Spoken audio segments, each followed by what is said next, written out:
Kerala issue, the neurosurgeon has bitten, lady neurosurgeon has bitten by some disturbing elements. So first, for I condemned. We all members of the IMA condemn it. We will not tolerate this type of action. Government should arrest him very soon. If the government will not arrest, then we will do agitations countrywise.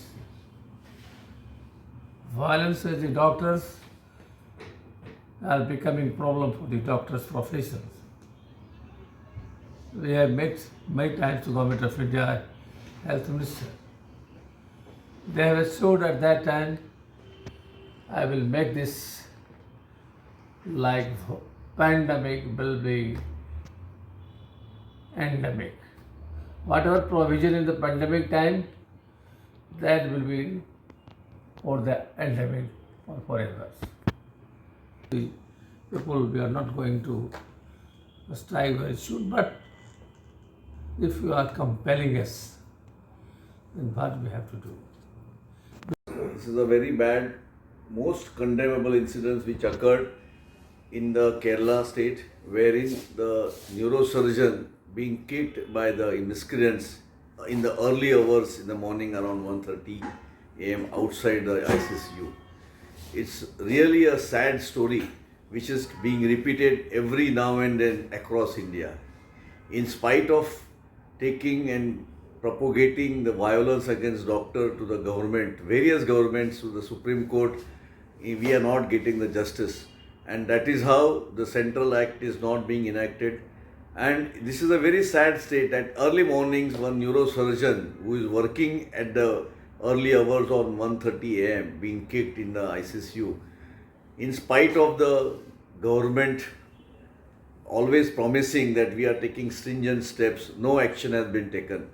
So, on behalf of the Indian Medical Association, I, as the Secretary General of IMA headquarters, appeal to the government to take the stringent action immediately.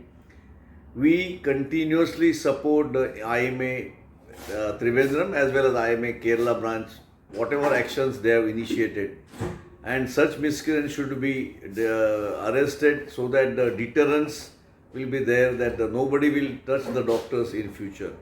A young doctor, after looking at the incidents, has proclaimed that she will not go into the medical profession and she will leave this. Such a sad story that a person has to leave the bread and butter, who has spent hours and years in graduating, post-graduating and working very hard. In spite of that, today's government is not taking action against such miscreants. So we condemn incident and we see to it that future whatever actions are needed from the headquarters will be initiated at the earliest. We will represent to the central government, we will represent to the various authorities, and we continuously support the family and IMA Trivandrum and IMA headquarters Kerala branch to initiate very strong reaction to this incident. This brutal attack on our lady doctor who was working at the early morning, and the crowd has taken a step, violent step. We condemn that and we request the government to take the cognizance on this and take the strict action against the culprit. Otherwise, we have no option but to force and go on the roads. So I request the government to please take the cognizance on that, and our doctor should have the justice. Long live IMA. Thank you.